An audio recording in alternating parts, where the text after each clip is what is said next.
Kontroversi terbesar bola sepak Asia Tenggara tahun ini akhirnya terjetus.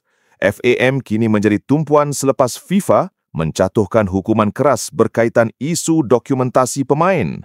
Gantung perlawanan, denda keuangan dan persoalan integriti, semua ini kini menjadi tajuk utama. Persoalannya, apa sebenarnya yang berlaku dan bagaimana kes ini memberi kesan kepada masa depan bola sepak Malaysia serta hala tuju yang sedang diperjuangkan TMJ.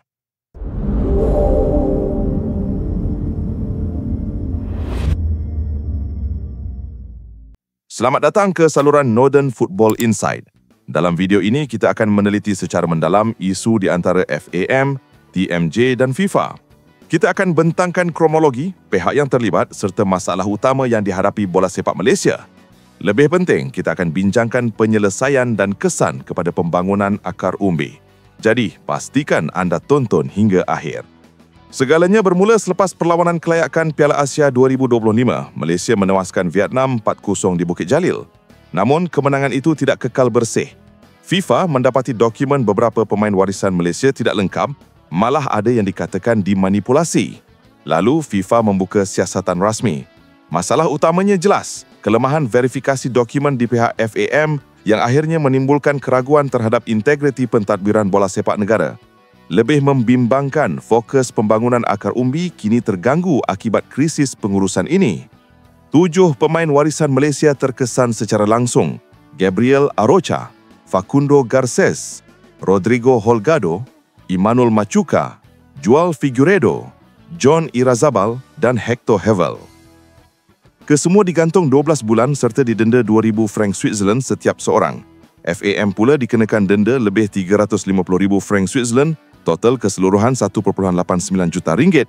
Hukuman ini diumumkan rasmi oleh FIFA dan mendapat liputan luas media antarabangsa. FAM menyatakan mereka akan merayu keputusan ini. Dalam kenyataan balas, FAM menegaskan ia bukan manipulasi tetapi kesilapan teknikal ketika menghantar dokumen. Mereka mendakwa semua pemain terbabit sah sebagai rakyat Malaysia, namun FIFA tetap meneruskan hukuman. Di sinilah muncul problem statement kedua, kelemahan komunikasi dan ketelusan. Bila penjelasan tidak konsisten, ia hanya menambah spekulasi dan menjejaskan keyakinan peminat serta penaja. Situasi semakin rumit apabila Malaysia mempersoalkan keadilan keputusan FIFA. Ini kerana seorang peguam dari Vietnam dilaporkan duduk dalam jawatan kuasa disiplin FIFA. TMJ Tengku Ismail Sultan Ibrahim turut mengkritik keputusan itu dengan mengemukakan persoalan bagaimana ia tiba-tiba berubah setelah dokumen pada mulanya diperatui. Dalam masa sama, timbul dakwaan bahawa Indonesia mungkin ada kaitan dengan keputusan ini. Tetapi Erick Thohir, Menteri Belia dan Sukan Indonesia, menafikan sekeras-kerasnya campur tangan dalam keputusan FIFA. Media antarabangsa menambahkan lagi tekanan. South China Morning Post misalnya menyorot bagaimana teori konspirasi mula timbul di kalangan penyokong. Ada yang menyalahkan kelemahan pentadbiran FAM, ada pula yang mendakwa ia dipengaruhi politik bola sepak serantau. Inilah cabaran besar FAM bukan sahaja berdepan hukuman FIFA, tetapi juga berhadapan dengan persepsi negatif yang semakin merebak di media antarabangsa. Kesan paling ketara bukanlah kepada ASEAN secara umum, tetapi khusus kepada FAM sendiri. Reputasi terjejas, keyakinan penaja goyah dan projek akar umbi pembangunan bola sepak mungkin terbantut. Namun, ada jalan penyelesaian. Pertama, FAM perlu melaksanakan audit dokumen secara forensik bagi mengelakkan isu sama berulang. Kedua, komunikasi mesti lebih telus, bukan hanya kenyataan ringkas. Ketiga, bajet pembangunan akar umbi mesti dipelindungi daripada krisis agar latihan pemain muda dan projek akademi tidak terabai. Dan keempat, struktur organisasi perlu diperkuatkan dengan kepimpinan yang lebih tegas dan berwibawa.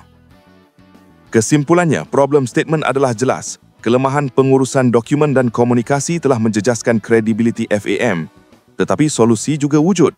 Reformasi pentadbiran, audit dalaman serta pelindungan projek pembangunan akar umbi. Kini, bola sepak Malaysia berada di persimpangan. Sama ada terus terbelenggu dengan krisis integriti atau bangkit lebih kuat dengan sistem yang lebih terus. Jawapannya akan menentukan masa depan Harimau Malaya. Jangan lupa untuk tekan like, share dan subscribe untuk lebih banyak berita bola sepak Malaysia. Kita jumpa lagi dalam video akan datang. Majulah sukan untuk negara.